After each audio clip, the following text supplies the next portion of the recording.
And very good morning, sir. Our panel chairperson, Sidhu Singh, Sidhu Sahib is there.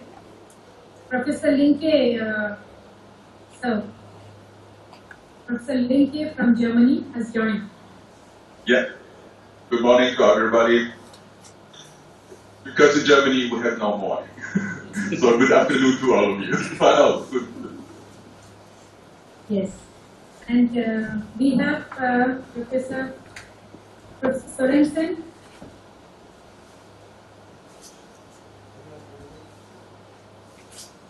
Hello. Professor Sorensen, thank you so much.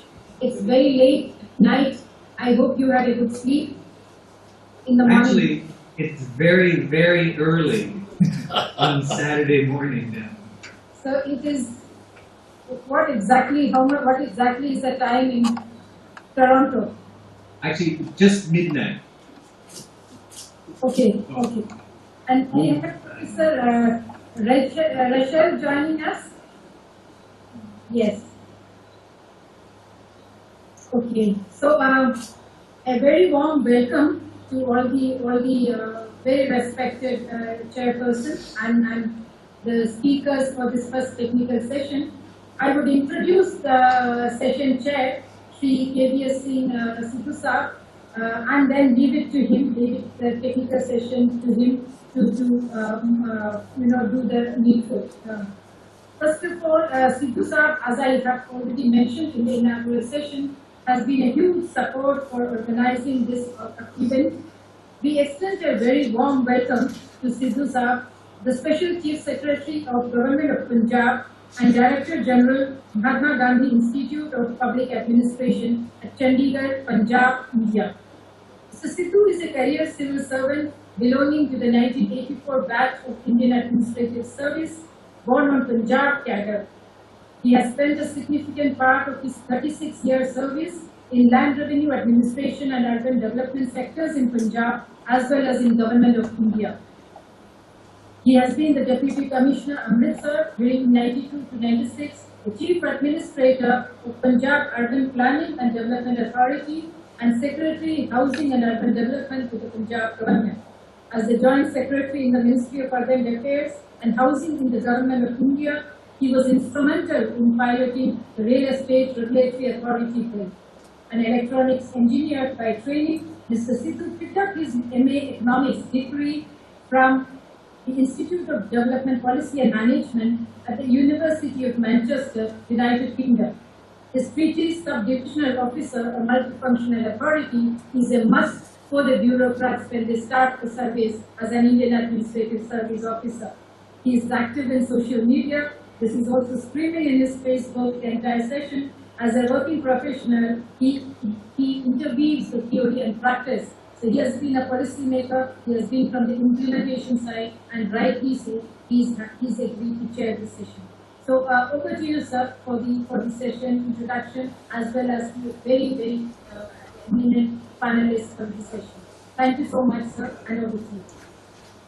Thank you very much, Dr. Rashminer.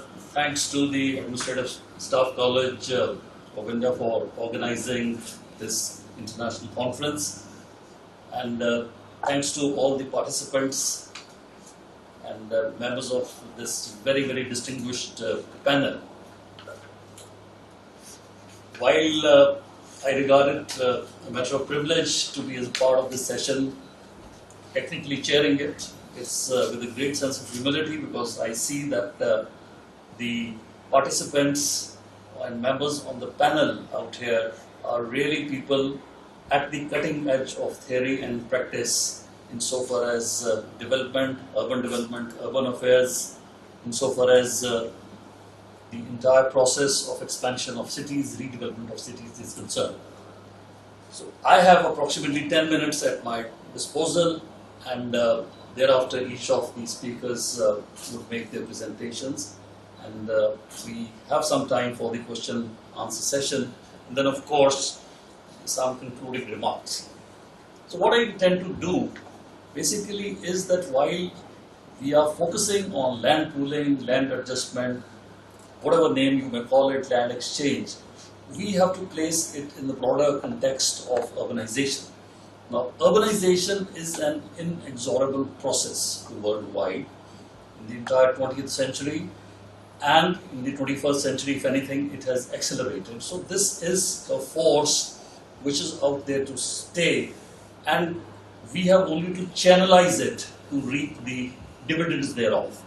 From a broader economic perspective, cities are really the economic powerhouses. And I think the citizens or the residents or the denizens of those cities, big and small, do deserve anywhere in the world a quality of living which is consistent with their contribution to the economy as a whole. Having said that, the urbanization is a global trend. How to expand an existing city and how to redevelop it is a very contentious issue. It's open to debates, there are divergent perspectives, whether you want high-rise or low-rise, in what direction you want your city to actually expand, whether you are going to have a state-led development where it is going to be the virtual monopoly of parastatal agencies who have the power of compulsory land acquisition, or are you going to also allow private colonizers and developers to come in? So there are various debatable issues in which this whole concept of land pooling has to be placed. Then coming itself to the town planning process. All right, we are going to expand in the northerly direction. What are the various methods of doing it? It's not just a master plan or an urban plan or an architectural plan to be presented, 5 presentations made, and then 5 wise men sit and take a decision that this is the plan. There is no technically optimal plan. It is quote unquote a political process. And when I say a political process, I am not saying that it has interventions of politicians who skew what would otherwise be an ideal plan. When I say a political process, what I mean is that the process is trying to reconcile conflicting, divergent demands, forces, not the least of the landowners, the other residents of the city, the municipal administration who are going to ultimately maintain the city, the town planners, the environmental lobby, the end users, and so on. So the process of planning itself is a process which has to reconcile all these conflicting demands and forces, and only then can it be practically implemented. If the plan is such which literally divides the public opinion 50-50, however good it might be from a technical perspective, it is doomed to failure to begin with itself. So therefore, I would say that while there is no ideal plan, while there is no plan which contains solutions to all the problems, you still can have an optimal plan for development of your town or city, and something which is acceptable to a majority of stakeholders, something which is seen as broadly equitable. And once you have that in place, I think the growth of the city and the development of your town is much more likely to succeed. One more question is to understand right at the very beginning that the landowners or the owners of the land are not the only stakeholders in this process. No doubt they are very important stakeholders, but not the only ones.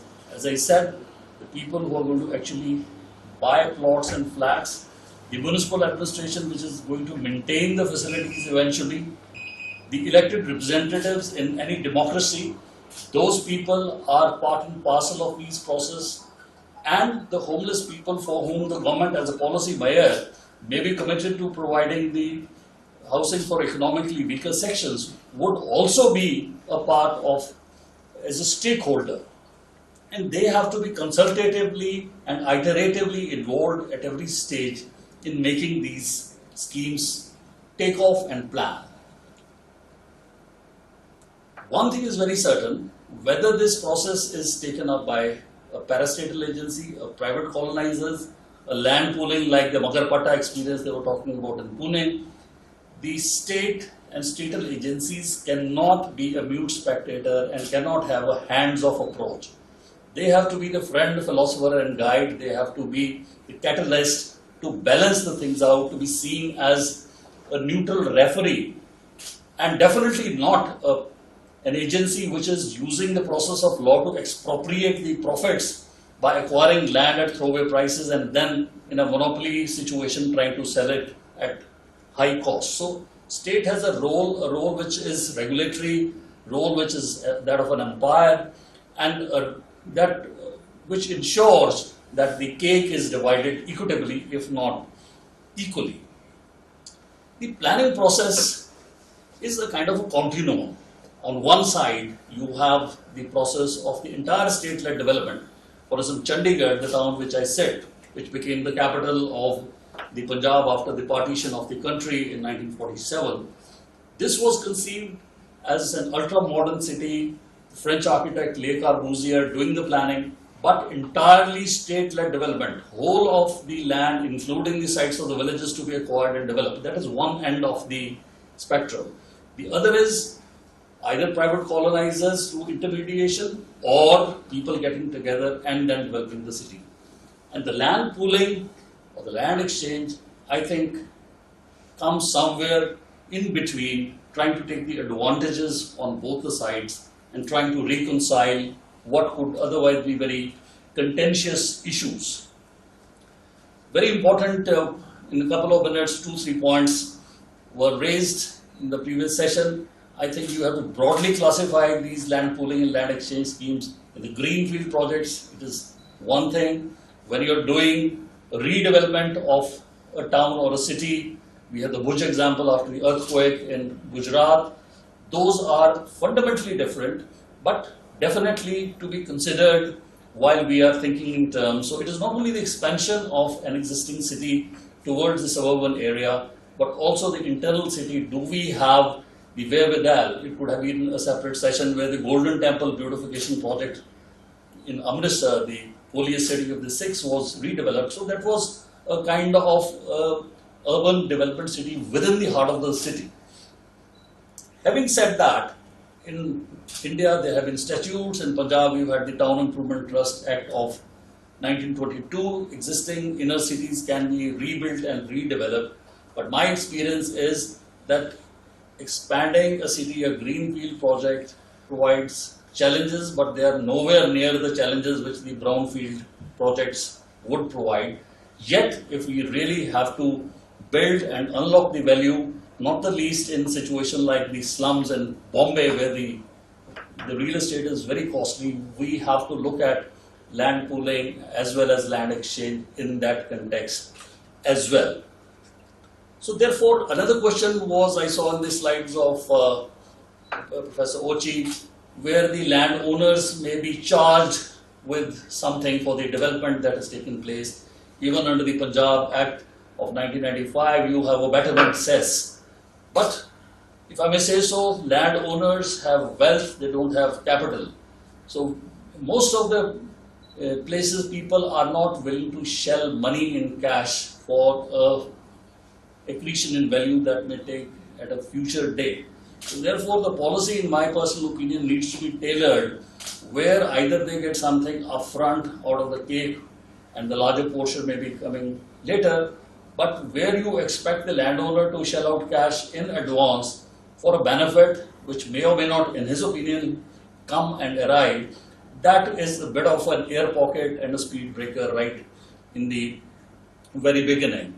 So this is the context in which very distinguished panelists are going to be speaking, and I think the essence of this whole conference, the gist, was the last slide in Professor Ochi's PowerPoint show, that ultimately when you assess a particular scheme, the context may be different, the countries may be different, it could be greenfield, it could be brownfield, but ultimately if you put them through that test, you would have a fair example, a fair assessment as to whether what you're doing is going to be fairly successful or not.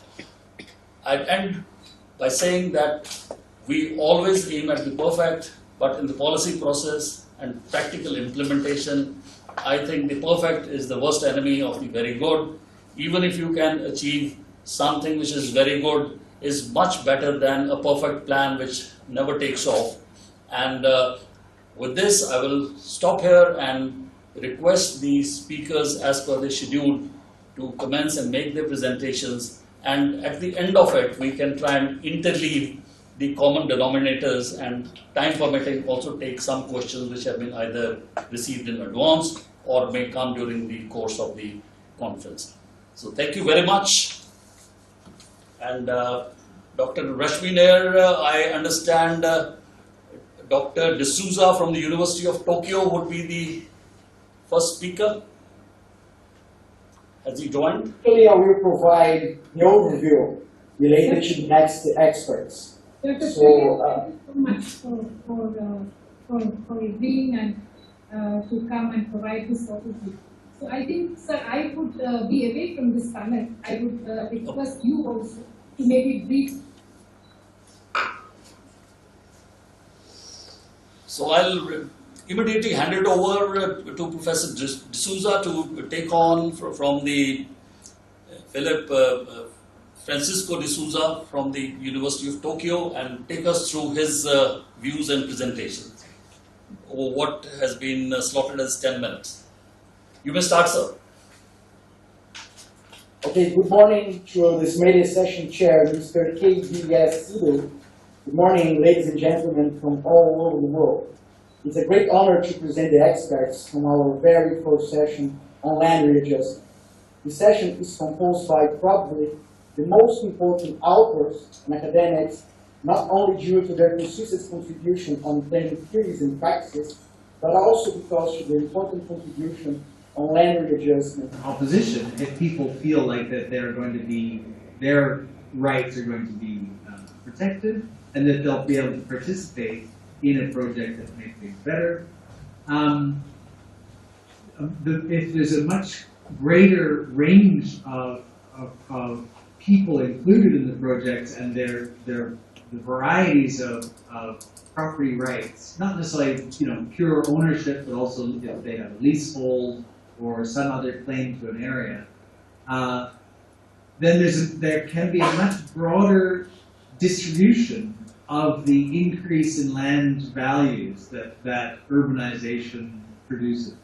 And again, I think there's a great contrast in Japan, a positive contrast, where I think the urbanization process was much more equitable in Japan in many ways because of the fragmentation of land ownership. Whereas in the United States and Canada, almost all urban fringe land, peri-urban land, is bought by large developers decades, even 30, 40 years before it can be allowed to be developed. It'll be owned by developers, so they gain almost all of the increase in land value as part of their speculative profits. Whereas in Japan, because of that fragmentation and because of land readjustment projects, the benefits or the profits inherent in urbanization were spread extraordinarily widely, and that was partly because of the use of land readjustment projects. And that thing, I guess I've already mentioned, the idea that in city centers, the dense networks of small retailers who own their own shops are much more likely to be resilient and to have and adaptable than monocultures, such as for example, in a shopping mall, where a single owner owns the whole place and can dictate to their tenants what the rules will be. And so just to wrap up here, this idea of kind of a slow urbanism, that there's been a criticism of land readjustment in Japan. Many projects took decades, 25, 30 years from initiation of a project, of legal initiation, after maybe 5 or 10 years of organizing, that then they really would take decades. And this was a source of many complaints of landowners, that it's disruptive and they can't really, there's restrictions on what you can do with your property while the project is in process. Also, it blocks property investment if you have to wait until the road is built and your land is your new parcel is given back. But even that even given the difficulties experienced with very long project times, I think it contrasts quite well with the extraordinarily rapid urbanization and the problems that are caused through overly rapid land development, because it gives a chance for people to participate and think through the projects much more carefully. Where, for example, I'm studying a number of projects in Toronto that have been decades in planning and carrying out, and they tend to be better than the projects that got the go-ahead right away, and people then look at them afterwards and regret some of the consequences. So I think with these long, slow processes where many people are involved and are negotiating and participating and discussing, it's much less likely to have major mistakes than in processes that are ran through extraordinarily quickly. So I think that actually can be an important benefit of land readjustment through. Thank you.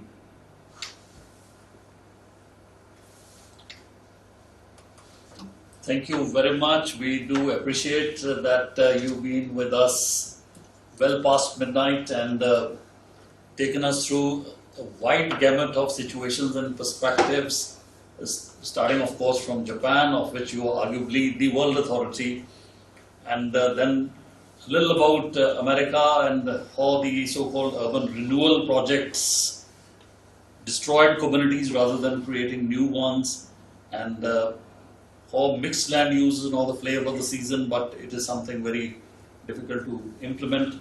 I think for me personally, the major challenge and takeaway is the value extraction which takes place irrespective of whether you call it land exchange, land pooling, land readjustment or whatever. It is very difficult to find people to actually part with land. In the type of presentations that would be coming up from India, there are actually cuts imposed, and those cuts imposed create not only public infrastructure but also create sellable plots and residential sites to be sold off commercially to then fund the internal development and the external development works. And of course, in a town planning type of a scenario, you have a value of land and suddenly a national highway goes through it, and those people have what you described as the unearned profits. The challenge is how to get the people to part with it, change of land use fees to be imposed, betterment charges and cesses, easier said in practice, even incorporated in law, but the process is so cumbersome that ultimately I think that is the whole challenge, that okay, the landowners need to get a fair part of the deal, but where he's benefiting from the process, which happens in any land adjustment process, and there's going to be high density of population, the external infrastructure is going to be loaded, so let not the general taxpayer of the municipal town actually end up indirectly subsidizing a landowner who already has. Of course, you have the other extreme where land under the compulsory land acquisition laws have been taken away at a pittance as compared to the market prices. So I think the balance has to be found somewhere, but definitely if the landowner is getting an accretion in the value as a result of this process, he must part with it. The other point which you touched, and you also said beautifully, that the property rights issues are a challenge on the negative side. You got to negotiate with various people. Some of them have recorded rights, some of them do not have recorded rights. The private colonizers are quite adept at doing so. Some person is sitting in possession, you pay him off, get him to sign a relinquishment deed, and that land is yours. But in a governmental type of system where we go by the revenue records, and the Punjab, the state I come from, arguably has one of the best land record system in the country, because the Britishers, they refined it as they traveled from Calcutta towards the northwest frontier. But how to take care of the rights of the people who are not the landowners, may just be the tenants, maybe the landless laborers working, this whole concept of social impact assessment under the new Land Acquisition Act which India has brought about. Having said that, it is a challenge, and of course the change of land use. Sometimes the private owner says that, well, as long as I was sitting on my bit of land, it was agricultural land or it was simple residential land, but suddenly someone influential has bought it, and now the municipal body is allowing construction at a very high FAR or FSI, or they are now allowing a commercial complex as there. So those are the challenges which call for transparency in policy in terms of master plan. But at the end of the day, I think the cake has to be divided equitably. Whenever any one of the stakeholders, whether active or passive, is seen as walking away with a majority of the juice, so to say, there would be distortion in the system and the plan would hit roadblocks in one form or the other. So, thank you, Dr. Sorensen, so late, and we really are enlightened by your very, very comprehensive presentation. And then we are over to Ma'am Professor Rachel Altman from Israel, and we are looking forward to hearing her experience close home in Asia, and of course Israel with its unique history down the centuries and millenniums, and of course in post-World War II scenario we would be actively and very eagerly listening and looking forward to what is there in it for us to take away. Thank you very much, Can you see my screen? No. Is my screen being shared? Not yet, ma'am. I don't think so. Hi, I'm very good to see mine. Good to see you. Hi. Nice to see you too. Was my screen being shared? I think you will have to seek permission by seeking it from the Adams. Ma'am, you need to share your screen, ma'am. Uh, Green color button at the bottom of his screen. Okay, is it shared now? Well, I think the combination of the three countries is absolutely perfect. Thanks very much for putting us together, apart from the old friends, especially Andre and I. Because you will see that whereas the tool of land readjustment sounds quite similar in its essence, the differences are enormous because planning is context. As a context, the history and the land and the development pattern of Israel is very different, and land values to that, very different from both Germany and Japan. And I put the subtitle now, just before, different than what I said to organizers. I put land readjustment, the routine, not the exception, during the developmental stage of the state. Can you confirm, Andre? And it's on the decline today. Land readjustment had its high time during the developmental part of the state of Japan, and it's on its decline today. Can you confirm, Andre? Yeah, that's right. That's right. It is So let's common now. It is just the reverse. And I'll explain why. Israel's developmental stage in the 40s, 50s, 60s, 70s relied greatly on national land ownership and on land readjustment. We do not have a history of small, tiny subdivisions, and much of the social story that's behind Andre's story is not there. So in that respect, we are more similar to Germany. But let me go on, then lots of the differences will become clear. I have a book in Hebrew about language adjustment. In addition to my kind of, in my country, I make sure that I maintain a double career. Most is really academic, published just in English, because, you know, we're global universities, and Hebrew is a tiny language. Most Jewish people in the world do not speak or read or know Hebrew. But I want to influence decision makers who live only once as a planner and as a researcher, and Hebrew is not a global language, so I kind of do double. This is from a Hebrew book. This illustration, and the point is clear. I think that Andrew described it very well in those. Sorry, no corona. Israel's green country now with corona. So the old subdivision goes into a kind of like a grinder, a vegetable grinder as a, I don't eat meat, and out comes a very new subdivision in France. I want to dedicate this talk to Bill Doble. I wish him a long, long life. I think he should be credited in his book for the term land readjustment.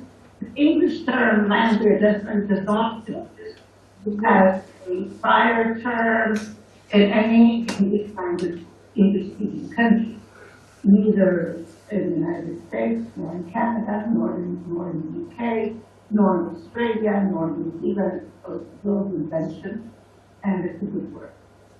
So, I haven't seen Bill for a long time, but I know that he's there. I call land readjustment as a sleeping beauty, and I put copyright here for the term, not for the image, because around the world, despite the wonderful presentation that we had in the first session, with a lot of ostensibly global spread, actually out of the 210 countries around the globe, the spread is very small. And among OECD countries, it's a tiny minority of countries where land readjustment, as distinct from land consolidation in the rural sector, much more prevalent. Land readjustment is very rare. Well, Britain has already been mentioned. In the US, the closest they got is an academic paper by somebody suggesting a draft law, which was never implemented. Why it's not implemented? Well, could be partly, as Andre said, maybe big plots, but that doesn't explain, because in Europe it's not big plots. I think there's a fiction, I'm both a planner and a lawyer, I think there's a fictitious fear that land readjustment somehow conflicts with property rights protection in Europe, in the European Convention on Human Rights. The Netherlands just enacted a law which is useless because it is so watery. It doesn't have any power simply because they're afraid. It's a myth. Property rights in planning are intervened with in many ways, and expropriation gets fit through. So land readjustment has much more protection and fairness and so on. For some reason, maybe it's complex, whatever the reason. Now to Israel. In Israel, it's definitely no longer a sleeping beauty. I think never was. It's very much alive, and it didn't need a fix. Well, it may be. Are the pictures intervening, or do I just see them? Can you see my screen purely? Because I also see pictures of myself and you guys. Your screen is very clear. Yeah. Good. So it might be that Israel has the highest rate of applied use of land readjustment globally. Not precise. Israel's tiny, only 21,000 square kilometers. But maybe per area developed or per building permit. And this is increasing very steeply over time. There's no global comparative data, so it's just my own assessment in my global tours and comparative research of various land topics. Wow, I see lots of, I could barely see there, move the picture. It's part of the planning routine, and I added these pictures during the first session, because the first section with the developing countries, I wanted to show that Israel's routine, it could be rich people, poor people. This happens to be maybe the most expensive single large plot of land. There are not many large plots of land. Near the sea, in Tel Aviv, the value is absolutely enormous. And it's an apartment there would cost, I just looked at the numbers, $1.3 million or euros, just an apartment, high density, Israel's high density. So it's no longer vacant, it's being built up gradually. It took several generations to readjust it because it had so many private landowners, but these were never tiny agricultural historic communities. This is dunes, no history there. So, no agricultural something history. It was vacant dunes. So, I'm again trying to see the transparency because I got lots of messages from Admit, somebody Admit. Okay. Why is it feasible? I think others have spoken about. This part is universal. Market forces that do work to some extent in the United States and in Canada. I grew up in Canada, although I was not born there. So I moved to the United States for many sabbaticals and from living in Winnipeg to Canada. Market forces can work to some extent where there's so much private non-historic land, but at some point the private pooling ends. And in Israel too, there's been a tiny bit of private pooling, but it cannot meet the need. Private pooling is extremely slow and agile. Land banking, no longer big around the world, in fact, succeeding, not feasible in Israel. Municipalities are extremely poor, and out of the municipal areas is mixtures of lots of national land, and they're not going to do land banking, so they don't have reserves of their own. Land expropriation, well, in most OECD countries, it's almost no. Although it is in Germany, still on. In the United Kingdom, definitely still on. But in Israel, it would be a no, very hard to pass the court, and would be very expensive. And development, this is important. Development rights without land readjustment. And like what you described, Hans Floppy, for your example where you said that there are two plots which could have been developed without land readjustment. That's very, very rare in Israel, because Israel densifies all the time, and you cannot just, the land pattern and the land development is, and nobody wants to build a new house where they can build a new tower and be rich. That's numbers and density. Just a plan out of many, and because it was the Hebrew, so the initial plan is on your right, and the new plan is on the left. Hebrew goes from right to left, like Arabic. Okay, let me give you some of the rules. Again, I thought I'd get this message to admit somebody. Can somebody stop the messages to admit whoever controls? The essence of the Israeli legislation, now this is from 1955, and might have made an error in the history. I never researched the history of land readjustment per se, but I might have made an error in my own paper from 2007 that the chair cited, because I thought it was introduced, or I might have thought that it was introduced by the British mandate over Palestine, Israel, but it was not.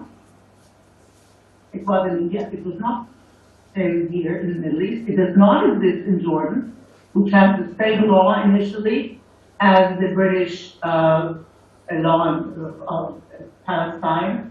So it's not from them. Now, what intrigued me from your lecture, Hans Joachim, is, to the best of my knowledge, it was imported from Germany. So whatever was before your 1960 building code, it was imported from there. And it's very similar to the German code, although they're different. So we have, like in Germany, without consent and with consent. There is no need for a special landowners association, unlike Germany, and it doesn't matter. In fact, most landowners who could choose with consent, choose without consent, there's a tax difference. It's more lucrative, and also because we're talking high density, they cannot get they can only get consent of a few owners. Feasibly. They can't get consent for a big development. So they're losing.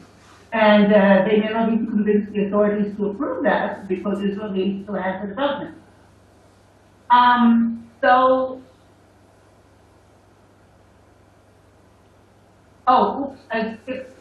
I skipped this paragraph. Let me give you some growth statistics. I'm sorry, is it okay if I go back? Chair, Israel's growth rate is massive, and it's no longer through Jewish immigration. That's finished, unless Corona gets people free, like our daughter, who finished her PhD in Oxford in epidemiology, and fled from the UK back home, and she's in our basement in quarantine. But Israel's fertility rate is twice the average OECD. The annual population growth rate is 1.6%, and the fertility rate is 3.1. Andre, Canada is 1.4. Antiochia, I think Germany has gone up a bit to about 1.6. So you get the hang of it. India is about that. We don't have any shrinking cities, not even shrinking villages. But easily developable open sites, which used to exist to some extent, have been exhausted. They get developed first, so no easy lunches, no free lunches anymore. And land is worth so much. And there's also massive urban regeneration, not from small huts, but from 4-story, 3 or 4-story old condominium apartments. So everything is in a, all the time, but more and more because population is exponential, not just the coronavirus. So there is huge demand for land, and landowners are very interested in having land just as fast as they can get. It's not much faster in Israel when it's done by the local government. It's always so. So local government does it because it's not feasible for the little ones to organize. If they do, that's great, but they don't feasibly very much. It occurs, but it's often so these are, as I said, they are unique to Israel. However, growth nodes exist in many countries. So even though this is statewide, is also growth mode, but literally this was not continued. It's definitely growing. Yes, look. Now I'm back here. The way that the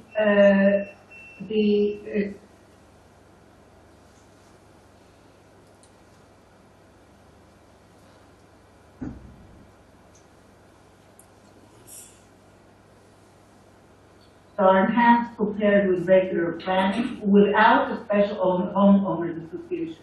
So this has never been there and it's never been raised as a necessity. Homeowners sometimes organize, I mean, landowners, sometimes, or condominium owners, sometimes organize, but it's not compulsory and it's not usual.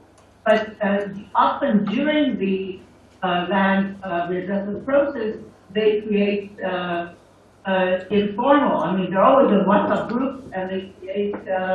They don't need to create a formal organization unless they want to, and they don't do it. So there's institutional simplicity, which is been there in the law all the time, and it has not been made more complex, except for, and I think that's with transparency. Let me go to this transparency. I said there's no need to form an association, but I want to challenge this assumption that is very strong in the literature and also the UN momentum, which I'm directly involved, but I do not do consulting, so I do voluntary kind of think tanking for the UN.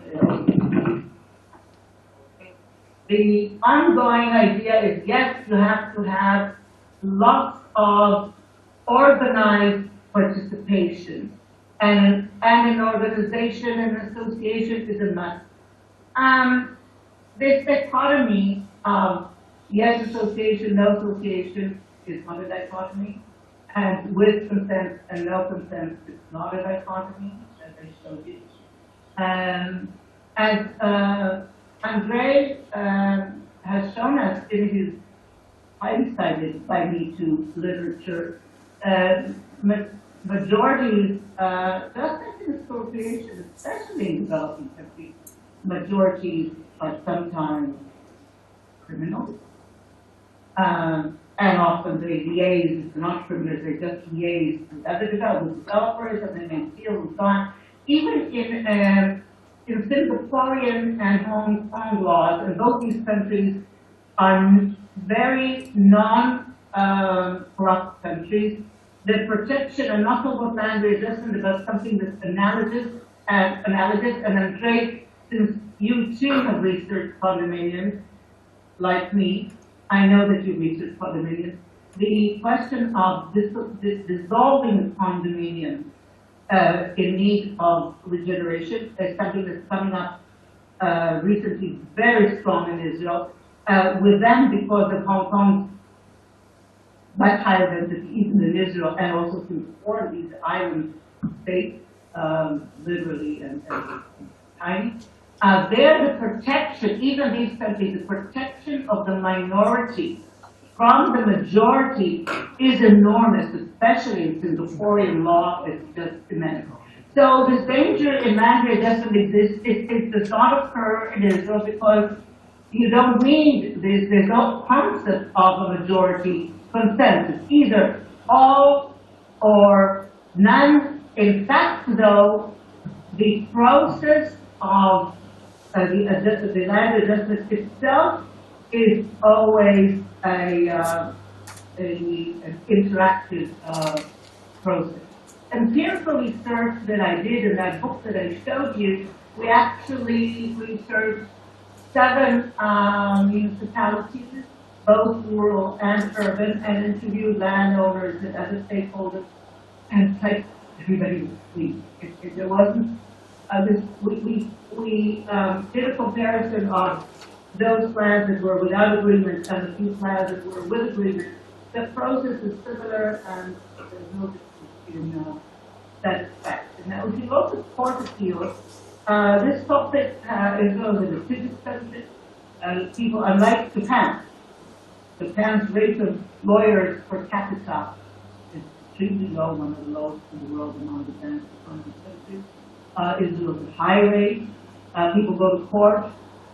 Even our Supreme Court has troubled itself not only with the things you read about in the press, but day-to-day things, and even land readjustment, just a tool in planning, has had, I think, at least 20 Supreme Court decisions interpreting land readjustment. But if I look and analyze all the court appeals, none of them are about the question of with or without participation. They're about other topics, especially the compulsory land dedication, which I'll get to in a minute. So I think now the rules of reforestation are similar to Germany, except that in Germany you still have the floor area alternative, where and I think it's not used much for in areas that are urbanized. It comes from the old land consolidation in rural areas. It never got to Israel in 1955. We never needed Israel's rural history is such and current history that it never needed nor will need rural land consolidation. It just urbanized. So we don't have this option and we don't need it. In terms of the only option is by value. You didn't include Turkey in this conference, but Turkey is very interesting. I'm in touch with Turkish professors call me a lot for advice because they don't have a sophisticated by value system, and Israel's by value system, because it's this huge long-term and fast increased use of land adjustment, the value system is extremely sharpened through these. There are two rules in the value system. It's all by value. The law says, and has since 1955, never this thing. The planning law has been changed 160-something times. The land readjustments, none. This is a person at this point. It's just been, what do we say today, sustainable. There's a proximity rule. The location of each plot after reforestation should be as close as possible to the location of the original plot. That, I think, the land valuers try to keep that, and if they don't, that's in the main legislation, that would come up to the court. I don't think that's frequent, but it could. And then the proportionality rule, which overrides everything, is the same percentage as, and it's per plot, unlike the Spanish one, which you will hear or not, I'm not sure. The Spanish system is an approximation. The Israeli system, like the German one, and I think whatever works in Japan, each plot gets its own exact valuation, and it's relative percent in and out. Now, if you more strength, and there are lots of weaknesses, especially time, more strength, the rules of valuation are really clear. As I said, by value, not by price. I said that already. In addition, land adjustment can be applied to any type of land ownership or land holding, private, public leasehold. A lot of Israelis are in long-term public leasehold on national land, which functions under planning law and under taxation law like private land. And land readjustment makes no difference. So a local plan could include nationally owned land and long-term public leases. It could also force the national land authority, even if the land has not yet been leased out, it could force it to enter into land readjustment, although, of course, the power balance on, I don't know what would be behind the scenes, but legally it's possible, and it is done often to include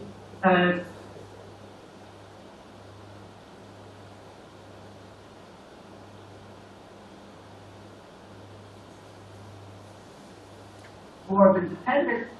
There are mixtures of private land of Arab owners. Current Israel has 20% is really Arab. All of what I'm saying does not apply to the occupied areas, West Bank and Gaza. First, because that's not Israel, that's Israeli law. It's a different law, it's international law. And secondly, this land readjustment does not exist on the West Bank or in Gaza. So this is Israeli law, doesn't apply to territory. But in Israel, there are 20% Israeli Arab citizens, and they own private land, and a lot of it has been inherited through the generations, so there's land subdivisions there, and likely to be a section where there's no constructive ownership. So there's mixtures of national and private, especially in that, and there it is often very important to include national land in order to unlock impossible land configurations of ownership. Now, through practice, land readjustment Israel can be applied to built-up areas too. I don't think that's extremely rare, and I think it can be done too often in Germany as well. So if there's existing structures, it can be applied. And also, as some people mentioned, the exit, the reallocation can be reversed. And in Israel, in high-density Israel, it's almost always in urban areas, not Arab, say, or a few rural areas, half rural areas. It's almost always in land, in floors rather than in land. Very often. So there were some questions about this 2, 3, 4 decades ago, but practice and court decisions make this totally okay, and nothing in the legislation holds it back. So this is very sophisticated practice. Now, I want to talk about land valuers. In my research, my global research on various topics, not just I have a book about reduction of land values through planning, which includes 14 jurisdictions. I'm now doing a 20 jurisdictions comparative book on planning law. I have various books on other configurations of legal arrangements. So in this tour, I found that the roles and status, the legal status, and the professional competence of land valuers as a profession and its anchoring in law is extremely important. Let me give you an example about land readjustment. Portugal has a relatively new land readjustment law. It's dysfunctional. It's non-functional. I don't know if it's dysfunctional. It might be more non-functional than dysfunctional. Partly because, like in some other countries, the options are it's left to the local government, no rules in the legislation, but especially because somebody mentioned cadastre. Cadastre is not good enough, and the Land Appraisal Institute doesn't exist. Also, their expropriation law is extremely difficult to pass to the court because it's a litigious society, people go to court, but the profession of land valuers has not been, it doesn't converse well enough with planning. You can be a land valuer of simple topics. To be a land valuer who deals with urban issues is a real challenge. So I've seen that. Now in Israel, there's a special maturation of the generally mature, the British establishment, especially, I think that probably in India too, we should credit the British administration with a lot of, I'm not saying this is a former Canadian, it's a different history in Canada, but definitely pre-Israel public administration, including planning law, gave a very good boost to this area. So the appraisal profession was established back by the Brits, the British mandate over Palestine and Israel. But Israeli legislation on that, not on the planning law, but on appraisers, has made great sophistication, and there's special legislation on appraisers for land reassessment. And that legislation has established a new type of an appraisal panel of nationally accredited appraisers who are not allowed to practice, who will practice the law, so they're selected. I don't know whether this is just in Germany, it'd be very interesting to hear those answers. Who have had many years of practice, so they have to have a very good reputation, maybe like in court and whatever they've done before. But then we cannot do any other practice. They can only mediate, and they make the rule is there's a private valuer on one side and a public valuer on the other side, which is allowed. They will then, if necessary, if they don't come to an agreement, they will, their decision will be final, and it can only be adjudged adjudicated on legal matters from the valuation itself. This has gained a lot of public credit. It's around only 2 years, probably 6 years or so, but it's been good for the courts themselves. Can I continue? I'm not watching the clock, and I don't have. A few other examples. This is, I'll give you a low-tech example from before computerized. This is a non-computerized value. You can actually see former. Can you see the lines, the world lines, and everything is changed totally. No more rule at all. And here I dug up a handwritten, now of course Excel sheet, a handwritten balance piece just to say that in any language, this is Hebrew and numbers, that's numbers, in any language they look similar to English device. The map with the plot and the percentage, the value of the percentage, etc. Here is a conceptual example, just conceptually taken from agriculture. And then you can see that the higher density has needed a lot of public space, sometimes even more than that. Now let me get, I'll soon get into land value capture, which is extremely interested, and I'm going to think into some of the role of courts, a very important role of the jurisprudence, and this is a common law country. So our four high Supreme Court decisions are part of the law. Hence, even though Germany is a civil law country, high court decisions really de facto is adding some part of the law. But in common law countries, it's a matter of law.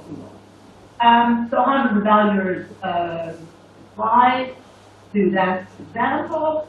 Highest and best use, blah, blah, and the valuers say that of planning relations. They try to maintain the closest location of the day-to-day. I did this to prepare this. I went to one of my friends who's a valuer. To try to avoid, now this is very important. The law talks about balancing fees, probably the same as in Germany. So that if there's a difference in the percent, so if the reallocation cannot keep that the new value will represent the same percent as the old values because land is not money, it's not fluid. Then there is, in the law, balancing fees, and there the municipality is supposed to step in. This used to be done when projects were more simple and density was higher, it was lower, and the value of land was lower. Sophisticated land appraisers avoid balancing fees. Balancing fees are almost a recipe for running to the floor. So they avoid them. How do they avoid them? That's because of the floor space. Floor space can be divided into these are included small parts. This is a small part, or two parts, or two parts of the small, and so on. So you can translate money and hardly ever balancing fees unless it's a very small number of owners, and municipalities also don't want to deal with money with high demand. The evaluators also try to unlock partnership owners, not only in what I described as the configuration that the 1948 war has caused, but also just regular day-to-day ownership, either due to inheritance in the Arab sector, in the Jewish sector, the Jewish agricultural areas, you cannot subdivide. The subdivisions work like in Japan, in Pakistan, but in the Arab sector, it's more voluntary, and so to unlock partnerships, but also just to unlock partnerships in businesses. So if you have an industrial area with partners, you want to unlock them, they want their own real estate.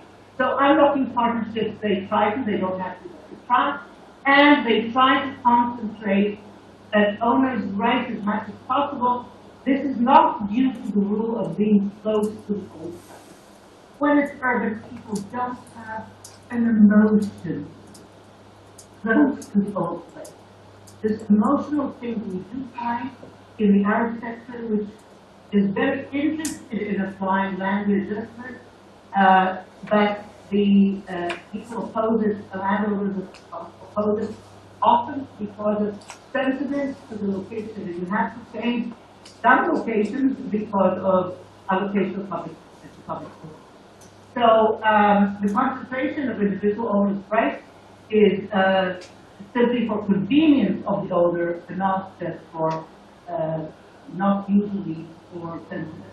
Now, the advanced issues and dilemmas, some of those, there are many that the courts have reached.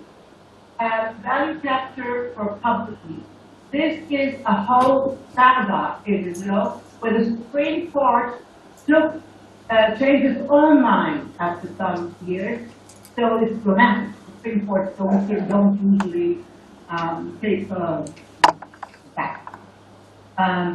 The landification, the normal landification, compulsory landification, which is formally called non-compensable appropriation, this stems from British Standard of Palestine, is 40% of the land, even if there is no land value increase. That exists in many countries, whether the percentage is 20, 30, 40, in Spain it's even higher, so that's normal, and the court long ago said that would apply to land readjustment as well, although for a while there was discussion about that. However, in Israel, in dense Israel, 40%, when you have a density of, holy you see, well, in India, you know the density, definitely. But hold you see, Andre, and Joachim, and Hans Joachim, definitely, 300 apartments to the second floor. And in Tel Aviv, 600. Sorry to intervene, ma'am, as the session chair. We've got participants who are well past midnight, so maybe just expedite and wind this up. Okay, fine. So de facto, this court decision said that land extraction, so long as the owners make a profit, land extraction for public purposes can be as high as needed. And in high density, 40% is not enough. Quite often, it's 70%. I want to make a point here, and sorry, I wanted an indication before of time, and I didn't have it. In Israel, it is illegal to exact cash. In some of the formats by the UN and others, it's legal to exact cash. It's not legal in Israel. And also note, it's not legal to designate a plot of land for sale. Although I think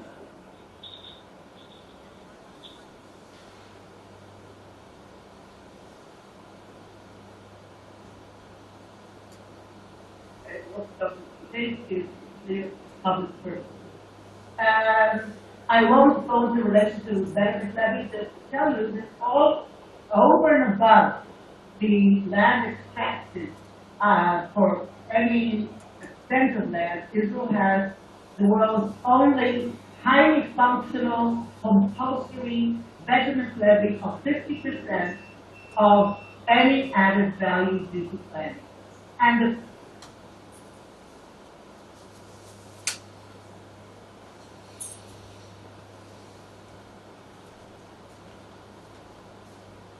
over and above the land readjustment. So part of the profit after readjustment, half of the profit after readjustment goes to the local government, and a relation to downzoning I won't delve into, although in principle this can be done. It's rare though in growing Israel. It should be an issue in shrinking Europe. And concluding, length of time is a problem. It's a litigious society. Land readjustment is never quick unless it's between two or owners. And it's not a panacea, but it is workable, and I feel alternative, it is the road to go in. Thank you very much. Thank you, ma'am. I would have loved to have gone on, but the constraints of time in terms of the conference I as such. apologize. I do not have clock even visible on the screen, so I can't, and no clock on my hand, no clock. So, thank you very much, ma'am. And I think your copyrighted reference to the Sleeping Beauty, that really is something that leaves a very lasting impact. But I would really wonder who would be the Prince Charming who would actually come and kiss the Sleeping Beauty and get her to awake. The It's one trying hard. You inhabit that is trying hard, and the world and OECD is don't work. My imagery is that it is more like a sleeping and a snoring giant which has all the power and power of law as well as of economic forces. It will get up if you shake it properly, but it would be very hungry. So you have to actually feed the snoring giant. Pardon my carrying on the imagery, a little further. So a lot of investment in terms of time, energy, negotiation, funding would be required so that we can then unlock the value. So as the program went, there were 10 minutes dedicated for the session chair to wind up, and then 30 minutes for questions and answers. And we've had many perceptive questions, and I don't think within the limitation of the time available with us, we'll be able to take all of these. I'll be posing some in more summarized and paraphrased form to our distinguished panelists, and the remaining we'll try to answer through email to all the participants. Because I also see that some of the questions really would be answered in some of the subsequent sessions to which they seem to particularly pertain, especially questions coming out of our friends from India. So, very, very different scenarios coming from Japan, coming from Israel, coming historically and modern day Germany, and of course references to America and Canada and Britain. Again, I remember I went for my MA Economics to Manchester, and there were huge high-rise buildings, and what were the black areas designated as the no-go areas by the police, and they were all lying vacant. And ultimately, after all the thing, the local municipal council was back to detached houses and low-rise buildings and so on and so forth. So it is also about experimentation.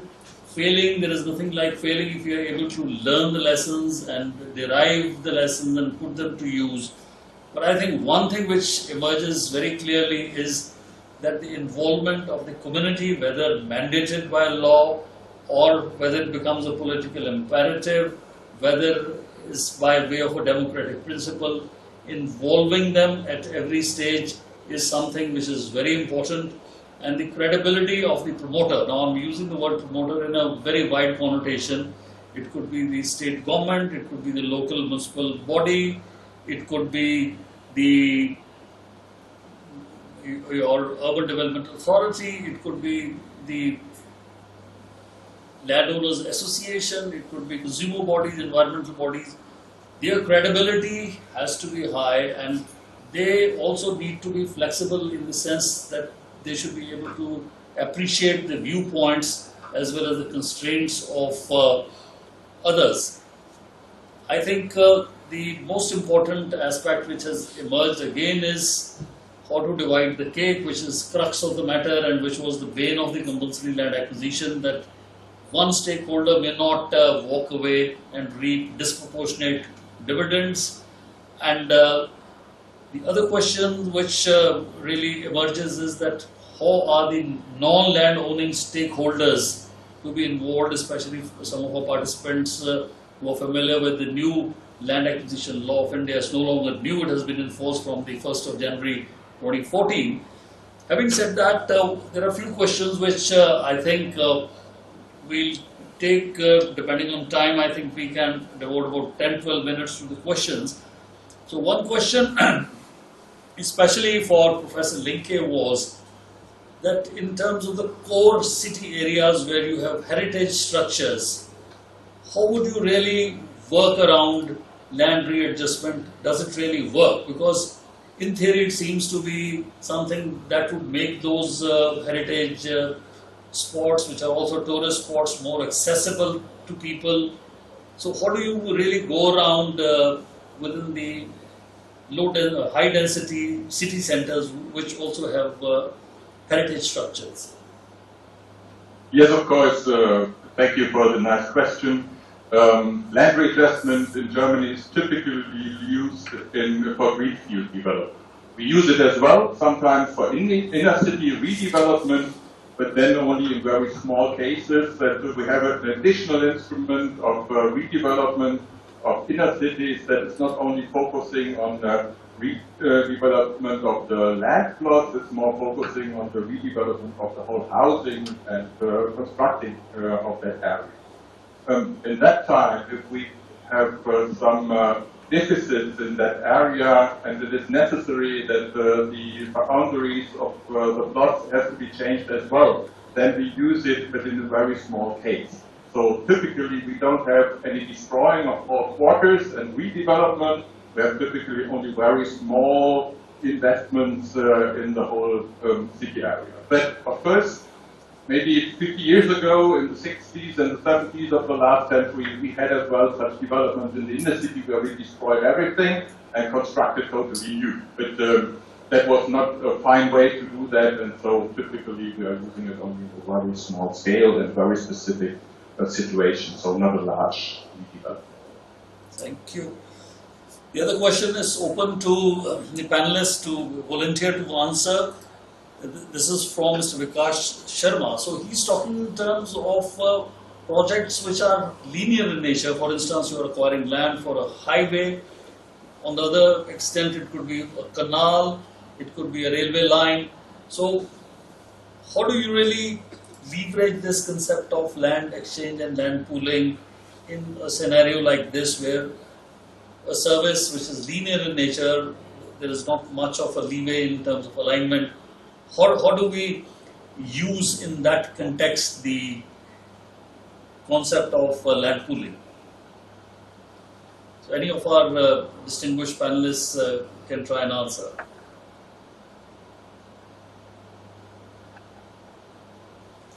I You think should open the microphone.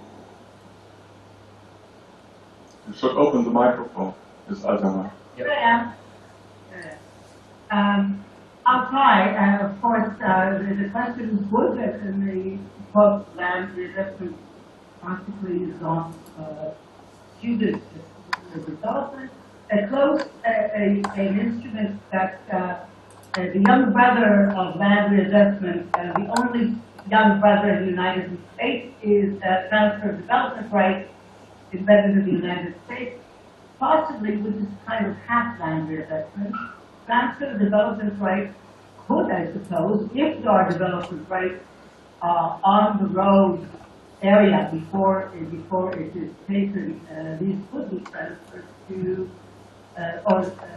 or adjoining to the road. I mean, that could be done. By the way, in Israel, a land readjustment can also be done, again, a court ruling, without a physical liaison connection. So there are cases where one area gives to another area, and then it could include the road as well. Precisely, that would be the subject of my talk as a participant in the afternoon. For instance, in close to Chandigarh, where they acquired the airport, of course, once you acquire land for the airport, everything is cut off. But you acquired some additional land in the vicinity of the airport, outside the aircraft funnel, and the people who had land within the airport had the choice of either taking compensation in terms of money as per the law, or be accommodated there in terms of residential plots or small commercial sites. In terms of highways, what sometimes has been done in India partially is also to acquire some enclaves along the highway, which becomes instrumentalities of urban developments in small self-contained 100 acres or so, where people again on optional basis could be accommodated. But I think one has to distinguish between linear developments like a road where there is a natural accretion of the value, or a canal, or even a railway line for that matter, which bifurcates across your line and actually reduces the value. So those are the questions where even the law has to answer as to whether the acquisition of land is depressing the value of the adjacent land, which technically is not acquired, and are there something called severance charges. Of course, the British era Land Acquisition Act 1894 did take into account some of these things, but within the context of land pooling, all I can say is that when linear strips or huge chunks like cantonments, like airports, educational institutions, you're acquiring land, a little extra land can be a sweetener for people on optional basis whether to go in for that or not. The other question which one of the participants has put for Dr. Alterman is, in case of your non-voluntary type of people getting together, what really has been the experience? I mean, an informal association of landowners, have they been effective, or the lack of statutory support has constricted their effectiveness to negotiate with the public authority? They always, landowners, because the land readjustment involves usually a huge hike in property value, they make sure that they negotiate and talk with the appraisers. The appraisers are, the planners and the appraisers are told to law. Voluntary associations, without registering them as a voluntary association, as a legal entity, is very, very common. But as I said, the empirical research showed that there is no dissatisfaction based on whether or not there is formal or informal. That's not the reason for the satisfaction. People to tax about the valuation, and especially on the amount of land that's dedicated for public service. That's what they need most. Courts usually need. Thank you. Often a core piece of land readjustment projects in Japan. For exactly that reason. Wide roads allow high density development, and that, you know, if you're in a suitable location, can result in very large increases in property values. And so that benefits everybody in the project to have high land values at the end.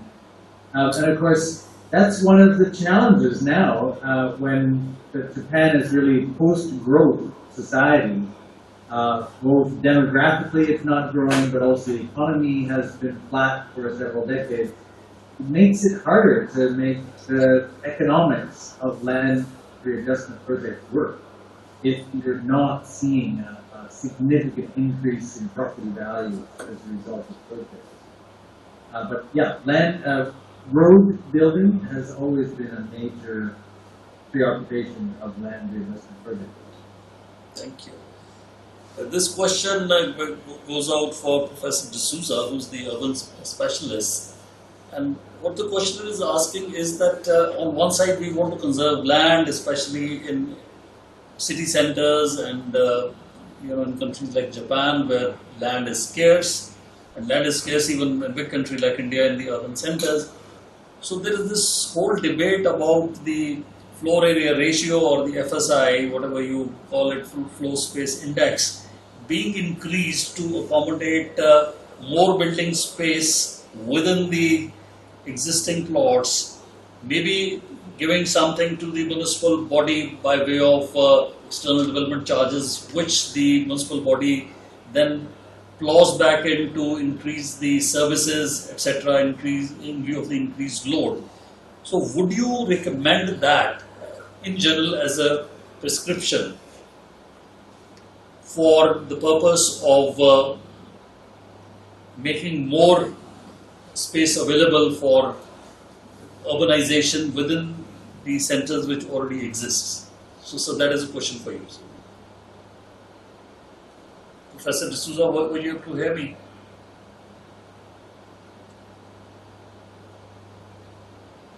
Was anyone able to hear me? We heard you, but yes. So But not basically, right? either of you, then Professor Sorensen, you could answer that. Is giving away higher FARs and FSIs the solution for lack of availability of quality urban space in city centers? That's a very difficult question to answer. I think it really depends on the situation. And every individual case is going to be different. In some places, giving away higher floor area ratios is going to create serious problems. In other places, it will be a very important benefit. It allows some higher densities that allow better infrastructure or whatever. It will really depend on the case. I think it's hard to generalize about that. Certainly, in Japan, that's been a major method to encourage profitable redevelopment, is by allowing higher floor area ratios in specific target redevelopment areas, not just through land readjustment. Okay. One last general question which I'm posing from my side in the context of slums, where the squatters have only informal rights, they don't have a right to ownership, they've been sitting there, they've got electricity and water connections, and now you have schemes where the government would like to take away that land, put you in rental housing for the meantime.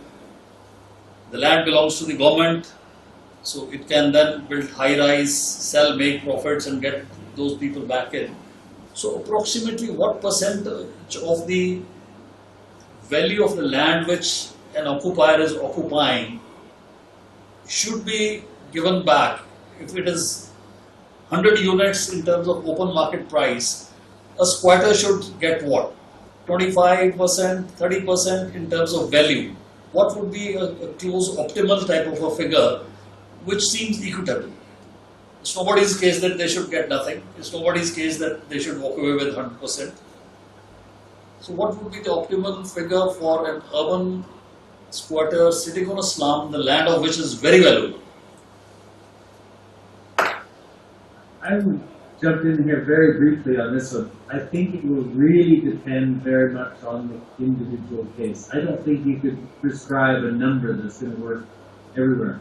In some places, those squatters may have been there for several generations, in which case they may feel that they have more rights, or in some cases they may have a very strong political voice, and people will have to pay attention to them. And in other cases, that won't be the case, and they'll get less. I think it's hard to come up with a number. It depend on the politics of the situation and the particular history of that place, and the nature of the claims that are being made, which can be so diverse. Thank you. So I think to conclude, one can say that there are various manifestations across the globe through which we see land pooling, land exchange, land adjustments. But I think the underlying similarities and which interleave them together, if you just take the fluff off, the similarities are more than the differences. It is nobody's case, as ma'am had presented, that this is the golden bullet which is actually going to solve all the problems.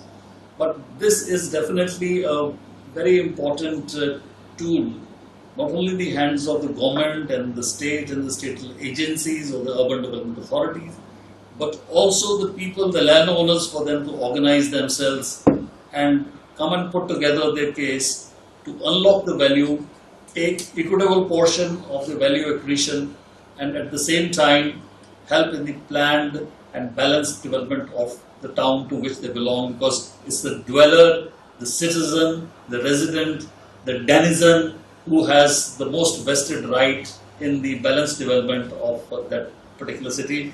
It has, ladies and gentlemen, been a pleasure to be a part of this session, and all thanks to Dr. Rashmi Nair who catalyzed this, and see you soon. Of course, in a couple of hours I'll be back. I was sitting and presenting my own case on land pooling in the suburb of the Chandigarh, which is the capital city, now a federally administered union territory, but Mohali in Punjab, bang next to Chandigarh, how land pooling has actually catalyzed acquisition, which was otherwise a very contentious process. So that's a bit of a marketing point which I took the liberty of making. So if time does permit and local time being, and remember sir, it's Saturday rather for you, so next day is a holiday. So we request all of you, if you can, do join, and thank you each one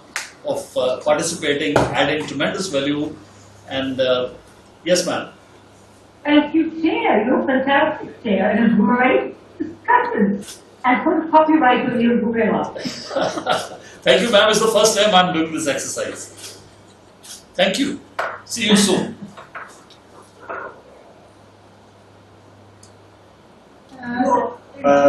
Thank you. You're wonderful. Thank you. Thank you so much, Mr. Rector. I think Philip, we may take, we can probably bring in you in the next session because we are already a little late. See on the background is how ASCII looks like. This international conference was supposed to be organized in ASCII, and because of the COVID, we are supposed to do this online. But that is the building, the ASCII building, which you see on the background. Yes. Distinguished chair and all the very esteemed speakers, we pay our deepest respects and gratitude to you for joining us in this session. And we will also welcome your presence in the next session as well. You can keep logging, you do not need to log out, the meeting will be on. But please rejoin at 2 o'clock in the afternoon for the next technical session. Professor Sorensen, I think you have a good sleep, and so thank you so much for joining, all of you. Thank you. Thank you. Thank you.